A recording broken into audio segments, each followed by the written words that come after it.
너희 권능 있는 자들아 영광과 능력을 여호와께 돌리고 돌릴지어다. 여호와께 그의 이름에 합당한 영광을 돌리며 거룩한 옷을 입고 여호와께 예배할지어다. 여호와의 소리가 무리에 있도다. 영광의 하나님이 우레소리를 내시니 여호와는 많은 무리에 계시도다. 여호와의 소리가 힘이 있으며 여호와의 소리가 위엄차도다. 여호와의 소리가 백향목을 꺾으시며 여호와께서 레바논 백향목을 꺾어 부수시도다. 그 나무를 송아지같이 뛰게 하시며 레바논과 시련으로 들송아지같이 뛰게 하시도다. 여호와의 소리가 화염을 가르시도다. 여호와의 소리가 광야를 진동하시며 여호와께서 가데스 광야를 진동시키시도다. 여호와의 소리가 암사슴을 낙태하게 하시고 살림을 말갛게 벗기시니 그의 성전에서 그의 모든 것들이 말하기를 영광이라 하도다. 여호와께서 홍수 때에 좌정하셨으며 여호와께서 영원하도록 왕으로 자정하시도다. 여호와께서 자기 백성에게 힘을 주시며 여호와께서 자기 백성에게 평강의 복을 주시리로다. 아멘. 깊고 능력 있는 호소력 있는 설교를 했던 워렌 위어스비 목사님이 말년에 은퇴를 하시고 나서 이런 책을 지었습니다. 참된 예배를 회복하라. 참된 예배를 회복해라. 그 책 속에서 목사님은 이런 얘기를 합니다. 나는 그동안 설교를 하기 위해서 강단에 섰습니다. 그런데 돌아보면 나는 정말 예배하기 위해 선 것이 아니라 설교자가 되려고 했는데 지금 생각해 보니 설교자가 되기보다 예배자가 되겠다. 다시 목회한다면 그런 모습이 되겠다. 이런 고백을 했습니다. 또 이런 말도 했습니다. 교회에서 하는 모든 사역, 선교라든지 봉사라든지 가르치는 일이라든지 모든 사역은 예배의 결과로 나타나는 사역일 경우에만 비로소 의미 있는 결과를 낳는 것이다. 만약에 영적 예배와 상관없이 그런 사역을 하게 되면 오히려 더 큰 문제가 야기될 수 있다. 이렇게 표현을 했습니다. 성도 여러분, 그렇습니다. 교회는요, 예배가 살아있어야 돼요. 예배가 너무 중요한 거죠. 우리가 온라인으로도 예배를 드리지만 결국은 우리가 다시 다 모여야 되는 이유가 뭐냐면 예배를 드리는 그 마음, 그 중심. 우리가 그 중심을 하나님 앞에 올려드리는 거죠. 물론 온라인으로도 얼마든지 하나님을 예배 드릴 수 있지만 교회라는 것은 공동체고 인격체죠. 눈이 있고 코가 있고 팔이 있는 것처럼 서로 떨어질 수 없는 하나의 공동체의 개념이 교회라는 것입니다. 그래서 하나님이 그 은혜를 주시면 우리의 모든 삶의 구석구석까지 예배의 힘으로 그 은혜가 흘러 들어가는 것이죠. 그 은혜의 힘으로 오늘을 살아내는 것입니다. 어떤 분이 우리 인생을 70년으로 잡고 재미있는 계산을 했답니다. 인생을 70년으로 볼 때 20년은 내가 일한다고 바빠서 열심히 사는 데 쓰고 20년은 정말 잠자는 데 쓰고 그리고 6년은 먹고 마시는 데 보내고 7년은 쉬면서 즐기면서 보내고 3년은 다른 사람을 기다리면서 보내고 1년은 전화통 붙잡고 보낸다. 이렇게 표현했습니다. 제가 보기에는 전화통을 잡고 있는 시간은 더 많아지지 않았을까 저는 그렇게 생각을 합니다. 참 그럴듯한 얘기라고 생각합니다. 그런데 이분이 예수 믿는 사람들이 하나님 앞에 예배 드리는데 보내는 시간은 1년 반 정도로 잡았습니다. 야, 우린 1년 반 그러니까 70년 세월에 1년 반이면 정말 별거 아니다 이렇게 생각할지 몰라도 이분의 계산법을 한번 들어보십시오. 매일 아침에 일어나서 적어도 5분 이상 하나님 앞에 무릎 꿇고 하나님을 만나서 경배해야 되고요. 또 하루를 마무리하면서 적어도 5분 이상 하나님 앞에 오늘 하루를 감사하는 시간을 가져야 되고요. 그런가 하면 매 주일 예배와 금요 기도의 예배 합해서 3시간 정도 예배를 드려야 그래야 70년 세월에 1년 반을 예배를 드리는 거랍니다. 자, 대단하죠. 하나님을 섬기는 성도들이 세상의 일보다 예배의 성공자가 되려면 적어도 내 평생에 1년 반은 예배를 드리는 인생이 되어야 된다는 거예요. 참 어떤 도전이 되는 얘기라고 생각합니다. 그러면 하나님이 받으시는 그런 참된 예배, 경배를 드리기 위해서는 어떻게 해야 될까? 오늘 여러분 1절을 보시면 1절에 너희 권능 있는 자들아 영광과 능력을 여호와께 돌리고 돌릴지어다. 자, 하나님께 합당한 예배를 드리려면 그 이름을 알고 그분 앞에 겸손히 나가야 한다는 것입니다. 토저라는 신학자는 이런 유명한 말을 했습니다. 하나님을 최고로 알지 아니하는 한 아무도 그를 경배할 수 없다. 예배라는 게 우리가 하나님을 최고로 생각하는 그 마음 속에서 예배가 예배될 수 있다는 거죠. 여러분, 여호와라는 단어 속에는 스스로 있는 자라는 뜻이 있습니다. 그 여호와라는 받침을 유대인들은 붙이지 않기 때문에 여호와라고 표현할 수도 있고 야훼라고 표현할 수도 있어요. 이게 받침이 없어서 우리가 히브리어를 안 배운 우리는 참 읽기가 어려운데, 근데 그 뜻이 스스로 있는 자. 제가 언젠가도 한번 설교를 했지만 스스로 있는 자라고 명칭이 되면 하나님이 한정져진다. 그래서 스스로 있는 그런 개념으로 이해할 수 있다는 것이죠. 그러니까 하나님은 어떤 것에 제재를 받지 않는 하나님이 하나님으로 존재하는 거예요. 그 하나님을 인정하지 않으면, 오늘 이 삶의 내 한켠에도 하나님은 나와 함께 하심을 인정하지 않으면 하나님을 예배할 수 없다라는 거예요.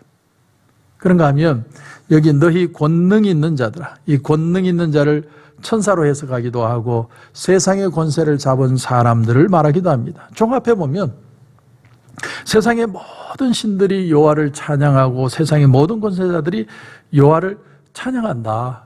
그러니까 하나님을 어떠한 하나님으로 인정한다는 말이죠. 그 하나님의 위대하심, 전지전능하심을 고백하고 인정할 때 예배는 예배될 수 있다. 그래서 히브리서 5장 8절에 보면 그가 아들이시면서도 받으신 고난으로 순종함을 배워서, 주님의 모습을 이렇게 표현합니다. 고난으로부터 오히려 순종을 배웠다. 때로는 하나님이 내게 알 수 없는 시련을 감당하게 하실 때가 있습니다.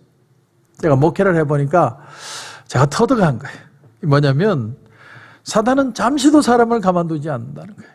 이 사람이 시험이 들어가지고 어려우면 기도해드리고 위로하고 겨우 거기서 좀 빠져나온다 싶으면 이 사람이 시험 들어요. 그럼 이제 이 사람을 위해 기도하고 위로하고 겨우 거기서 빠져나오면 또 저 사람이 시험 들어요. 제가 목회하면서 느낀 게 뭐냐면 교회는 잠시도 조용할 날이 없다.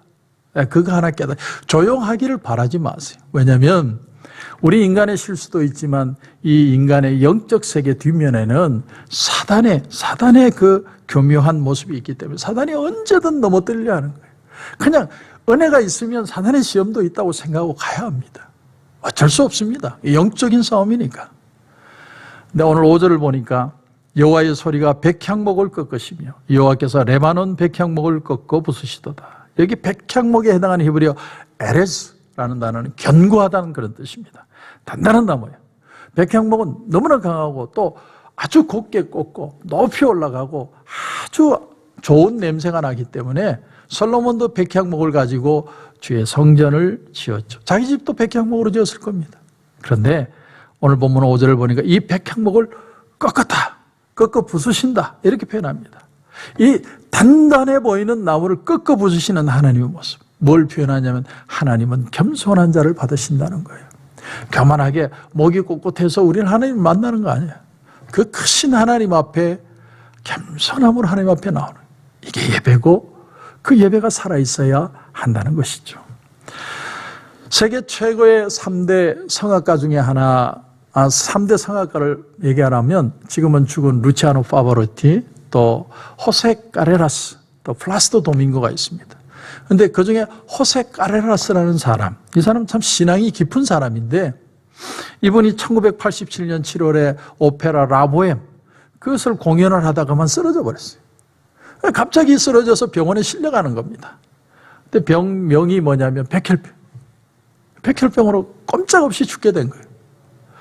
근데 그 경황 없는 상황 속에서 정신을 차리고 나서 하나님 앞에 기도를 합니다. 하나님, 제 생명을 연장시켜 주시기만 하면 오직 하나님의 영광을 위해서 내가 노래하겠습니다. 그러나 하나님이 살려줄 걸 확신했어요. 그리고 자기를 치료해 가는 겁니다. 계속 치료받으면서 기도합니다. 어느 날 백혈병에서 완전히 치료받았다라는 그런 얘기를 듣고 하나님 앞에 감사합니다. 그리고 백혈병 재단을 만들었습니다. 자기의 공연의 반은 딱 잘라가지고 백혈병을 위한, 환자들을 위한 그 일에 투자를 합니다. 어느 날 신문 기자가 와서 인터뷰를 하는데 그런 얘기를 합니다. 나는 그냥 노래를 부르는 게 아닙니다. 나는 내가 노래를 부를 때 하나님을 찬양하고 하나님께 영광을 돌립니다. 고통을 통해서 하나님이 누군지를 알게 됐습니다. 그때 호세카르라스는 하나님을 찬양해야 돼요. 여러분, 우리는 하나님 앞에 겸손해야 됩니다. 하나님은 정말 우리가 표현할 수 없을 정도로 크신 분이에요. 그분이 마치 그 알라딘 램프의 지니처럼 우리 가운데 다가오셔서 인간이 되시고 우리 주님이 되시고 우리와 함께 하시기에, 주님이 겸손으로 죽음까지 맞이하시기에 우리에게는 오늘도 하나님을 만나는 소망이 있다는 것이죠. 이것이 첫 번째 되는 아주 중요한 예배의 개념입니다. 우리는 하나님 앞에 겸손해야 된다. 두 번째는 하나님은 능력의 하나님이시고 그러므로 우리는 그분을 의지해야 한다는 거예요. 의지해야 된다. 오늘 보면 3절에서 9절까지를 쭉 보면 여호와의 소리라는 말이 7번 등장합니다. 7번. 여호와의 소리가 오늘 이 시의 중심 주제라는 걸 얘기하죠. 오늘 7절에 보니까 여호와의 소리가 화염을 가르치도다. 야, 이게 무슨 뜻이냐? 여러분, 이 벼락이 빠방 치면 한 2초 있다가 불빛이 촥 비치고 바위도 갈라버리잖아요. 그런 모습을 연상하면 됩니다. 하나님의 소리가 화염을 가르친다. 하나님의 그 어마어마하심을 표현하는 거죠. 그런가 하면 7, 8절에 보니까 여호와의 소리가 광야를 진동시킨다. 여호와께서 가데스 광야를 진동하셨다. 이것은 하나님이 가데스 광야를 진동하시는 그 권능으로 이스라엘을 원수의 손에서 구원하신다는 거예요. 하나님은 능력의 하나님이라는 거예요. 전능하신 하나님이라는 거예요. 우리가 믿어드리는 만큼 사실은 그보다 더 크신 하나님이지만 하나님은 하나님 되시는 것이죠. 다윗이 순간순간 생명의 위협을 받을 때마다 고백했던 하나님의 모습은 뭐냐면 능력의 하나님이에요. 하나님은 모든 것을 이루시는 분, 못 이룰 일이 없는 분이 하나님이셨다는 거예요. 그래서 시편 18편 1절에 보면 다윗은 이런 고백을 합니다. 나의 힘이신 여호와여, 내가 주를 사랑하나이다. 제가 그런 표현을 가끔 하는데, 이 종이는 아무것도 아니에요. 종이는 그냥 내가 찢으면 찢을 수 있는 종이에요. 그런데 그 종이가 이 벽에 딱 붙어 있으면요, 종이를 절대로 찢을 수 없어요. 그처럼 벽처럼 우리와 함께 하시는, 의지할 수 있는 분이 하나님이시다. 다윗은 그렇게 고백을 하죠. 그래서 오늘 3절에도 보면 여호와의 소리가 물 위에 있도다. 이 말은요, 모든 권세 위에 하나님의 말씀의 능력이 있음을 가리킵니다. 예레미야 51장 16절에 보면 그가 목소리를 내신즉 하늘에 많은 물이 생기나니 그는 땅끝에서 구름이 오르게 하시며 비를 위하여 번개를 치게 하시며 그의 곳간에서 바람을 내신다. 이렇게 표현합니다. 하나님의 말씀은 역사하는 힘이 있는 거예요. 말씀으로 천지를 창조하셨습니다. 하나님의 말씀이 전혀 흔들릴 것 같지 않은 헬몬산까지 기뻐하며 뛰놀게 하신다고요. 하나님의 말씀은 홍해를 육지같이 갈라서 마른 땅을 건너게 하시고 하나님의 말씀은 죽은 자도 살려내는 능력이 있습니다. 여러분, 하나님의 말씀의 능력을 믿습니까? 믿는 만큼 우리에게는 새로운 하루가 될 수 있다는 것이죠. 기억하십시오. 하나님이 우리에게 힘을 주셔야 됩니다. 오늘 말씀을 정리해 보면 첫째로 하나님은 위대하시고 거룩하신 분이기 때문에 하나님 앞에 겸손을 배워야 됩니다. 겸손해야 합니다. 두 번째는 능력의 하나님을 의지할 줄 아는 신앙인으로 살아야 됩니다. 하나님을 의지하고 나갈 때 우리에게는 하나님의 능력이 나타나는 거죠. 여러분, 그러므로 기억하십시오. 오늘 마지막 절에 여호와께서 자기 백성에게 힘을 주시며 여호와께서 자기 백성에게 평강의 복을 주시리로다. 자, 힘과 평강. 하나님이 힘을 주시면 이루어지는 역사와 함께 내 마음에 평강이 있다는 거예요. 이 힘과 이 평강을 느끼며 승리하시는 저와 여러분이 되시길 주님의 이름으로 축원합니다. 기도드리겠습니다. 하나님 은혜를 감사합니다. 오늘 이 아침에도 우리가 하나님이 내게 어떤 분인가, 어떤 예배를 받으실 분인가를 우리가 생각해 보았습니다. 우리가 하나님 앞에 정말 겸손해야 되고 하나님의 하나님 되심을 드러내야 하는가 하면 하나님을 의지함이 진정한 능력이라는 것을 배웠습니다. 하나님이 주시는 힘으로 우리의 삶이 평안을 체험하는 축복의 하루가 되게 하여 주시옵소서. 오늘도 기도하는 가운데 하나님 큰 은혜 주실 줄 믿고 예수님의 이름으로 기도드립니다. 아멘.